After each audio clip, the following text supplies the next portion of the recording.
बेटा आज का अपने पास क्वेश्चन है, ball is dropped from height of 5 metre onto sandy floor and penetrates sand up to 10 centimeter before coming to rest.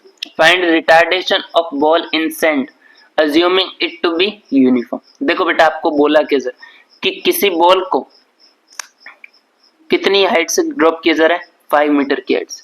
कितनी हाइट से बेटा, 5 मीटर की हाइट से। और नीचे जो फ्लोर है वो कौन सा फ्लोर है, सैंडी फ्लोर। कौन सा फ्लोर है, सैंडी फ्लोर।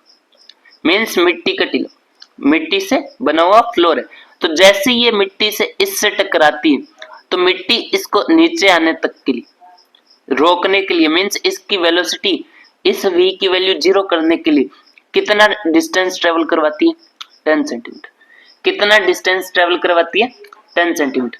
तो आपको ये बोला जा रहा है कि इसके लिए इसकी रिटार्डेशन की वैल्यू क्या है, किसकी वैल्यू, रिटार्डेशन की वैल्यू। मीन्स इस टाइम पीरियड में या इस इंटरवल में इसके ऊपर a की वैल्यू क्या होगी, किसकी वैल्यू क्या होगी, a की वैल्यू क्या होगी। तो देखो सिंपल सा पहले लॉजिक यूज करो, पहले यहां तक की स्पीड निकालो। यहां तक की स्पीड आपके पास क्या आएगी, ये हो गया आपके पास u की वैल्यू आपको चाहिए, v की वैल्यू आपके पास 0 गिवन है।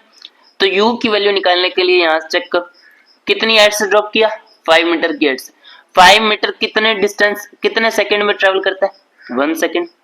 Due to effect of gravity कितने सेकंड में ये 5 मीटर ट्रेवल करता है, 1 सेकंड में। इतनी बात क्लियर। अब यहां से कितनी इंक्रीज होगी, तो आपको पता है नीचे की ओर कितना लग रहा होगा, a = g के बराबर। मीन्स 1 सेकंड में कितनी हाइट, कितनी स्पीड इंक्रीज हो जाएगी उसकी, 10 मीटर पर सेकंड। तो यहां से 1 सेकंड टाइम लिया, मीन्स यहां आते आते u की वैल्यू क्या हो जाएगी, 10 मीटर पर सेकंड। सिंपल सा लॉजिक यूज किया तो आपके पास u की वैल्यू क्या आ गई, 10 मीटर पर सेकंड। अब यहां से चेक कर लो, अब यहां से आप क्या लगा लो, इक्वेशंस ऑफ मोशन का यूज करो। किसका यूज करो, इक्वेशंस ऑफ मोशन का। तो by third equation of motion, by third equation of motion, by third equation of motion. तो आपके पास थर्ड इक्वेशन ऑफ मोशन क्या थी, v square is equal to u square plus 2ax, 2ax। तो v square की value आपको, v की value पता है 0, तो 0 का स्क्वायर करोगे तो 0। u की वैल्यू आपको पता लग गई 10, 10 का स्क्वायर करोगे तो 100 प्लस 2 इंटू, अब देखो रिटार्डेशन हो रहा है, ये क्या कर रही है, इसको स्टॉप कर रही है। तो 2 इंटू आपका a कैसा आएगा, माइनस का।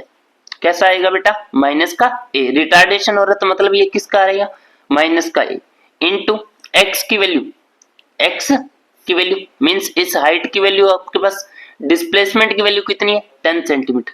सेंटीमीटर को मीटर में कन्वर्ट करोगे तो किससे डिवाइड करोगे, 100 से। किससे डिवाइड करोगे, 100 से। तो यहां से 0 is equal to 100 minus 2 into इस 10 बाई 100 को क्या लिख सकते हो, 0.1। क्या लिख सकते हो, 0.1। तो यहां से आपके पास वैल्यू क्या है, इंटू ए, इंटू ए। तो यहां से ये माइनस का इधर के प्लस का, means 0.2 into A is equal to 100। 0.2 into A is equal to 100।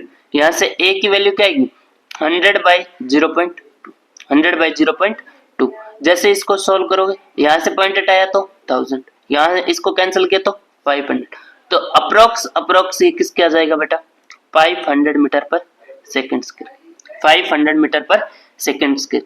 अगर अपने यहाँ u की वैल्यू a की वैल्यू g के बराबर ना रहती, मींस g की वैल्यू 9.8 होती तो यहाँ थोड़ा सा चेंज होता। बाकी ये क्या 10 लेके करोगे तो भी ये अप्रोक्स आ जाएगी। क्लियर है, ठीक है बेटा, थैंक यू।